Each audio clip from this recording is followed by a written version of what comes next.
Talagang magagawa mo to sa akin, ate. Pagkatapos ng lahat ng pinagdaanan natin, mas papaniwalaan mo yung taong nanakit sa akin kaysa sa akin na sarili mong kapatid! Yun na nga eh! Kapatid kita! Pero simula nang kinupkup kita, puro kasinungalingan na lumalabas sa bibig mo! At ano yung totoo? Yung mga sinabi niya? Yung mga kwento ni nanay? Baka nakakalimutan mo, ha? Sino yung nandyan para sa'yo kapag nag-aaway kayo ni Kuya Marco? Sino yung yumayakap sa'yo kapag umiiyak ka? Di ba ako? Tapos ngayon, nang dahil lang sa sinabi ng ibang tao, kaya mo na akong itapon? Sobrang disappointed ako sa'yo, ate. Akala ko ikaw lang yung makakaintindi sa akin. Pero gaya ka rin pala nila. Mapanghusga ka. Anong klaseng kapatid ka?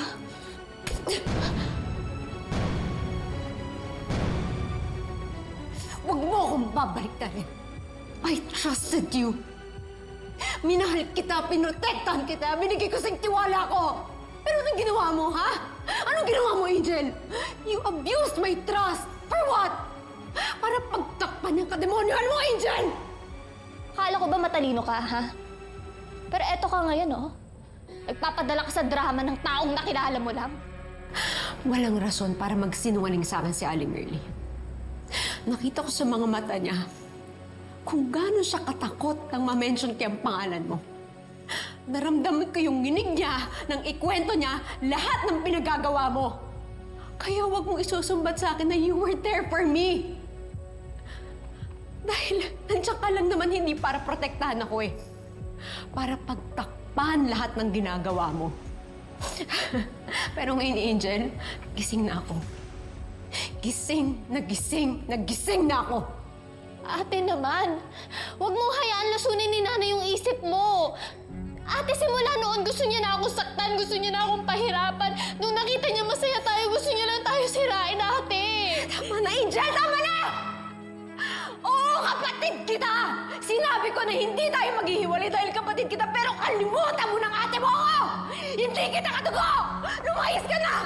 Lumayas! Ate! Lumayas ka na! Lumayas ka na! Ate, please! Please, Lumayas ka! ate, huwag mo ko palitan. Ate, ikaw lang pamilya ko, mahal kita. Ate, huwag mo na pala ko itapon ng parang basura. Ate, mahal kita. Ikaw lang yung pamilya ko, ate. Ikaw lang gusto ko makasama mong buhay, ate. Huwag! Ate! Minahal din kita. Pinrotektahan kita, Angel. Pero hindi ikaw yung taong minahal ko dahil hindi ka nagpapakatotoo sa akin. Ate, ano bang gusto mong gawin ko para mapatawad mo? Kung gagawin ko lahat, mapatawad mo lang ako. Anong gusto mong gawin ko?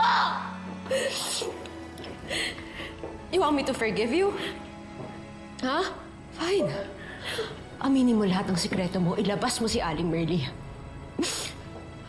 At kung may tinatago ka pa sa akin, now is the time to tell me. At kapag napatunayan ko nagsisisi ka, baka mapatawad pa kita. Ano, Angel? Willing ka bang gawin yun?